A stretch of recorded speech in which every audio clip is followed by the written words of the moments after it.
প্রতিদিন মাত্র একটি লবণ ৭ দিন চিবিয়ে খেলে আপনার শরীরে কী পরিবর্তন হতে পারে তা জানলে আপনি সত্যিই অবাক হয়ে যাবেন। আমাদের সবার রান্নাঘরে লবঙ্গ থাকে, কিন্তু এর কার্যক্ষমতা অসাধারণ।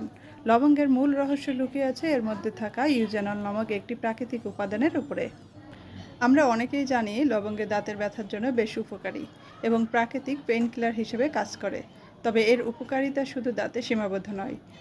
আপনি যদি প্রতিদিন একটু করে লবঙ্গ চিবিয়ে থাকেন, তখন এর ইউজেনল আপনার শরীরের ভিতরে প্রদাহ কমাতে শুরু করবে এবং হজম শক্তি বহুগুণ বাড়িয়ে দেবে। পেটে গ্যাস, বদহজম বা পেট ফাঁপার মতো সমস্যা দূর করতে এটি দারুণ কাজ করে। এর শক্তিশালী অ্যান্টিঅক্সিডেন্ট ও অ্যান্টিমাইক্রোবিয়াল গুণাবলী আপনার লিভারকে পরিষ্কার রাখতে সাহায্য করে, রক্তে শর্করার মাত্রা নিয়ন্ত্রণ রাখে এবং শরীরের রোগ প্রতিরোধ ক্ষমতা অনেক বাড়িয়ে দেয়। এমনকি মুখের দুর্গন্ধ সৃষ্টিকারী ব্যাকটেরিয়াও ধ্বংস করে। এটি আপনার শ্বাস প্রশ্বাসকে রাখে একদম সতেজ। ৭ দিনের মধ্যে আপনি আপনার শক্তি এবং শারীরিক সুস্থতায় এক দৃশ্যমান পরিবর্তন টের পাবেন, যা সত্যিই আশ্চর্যজনক।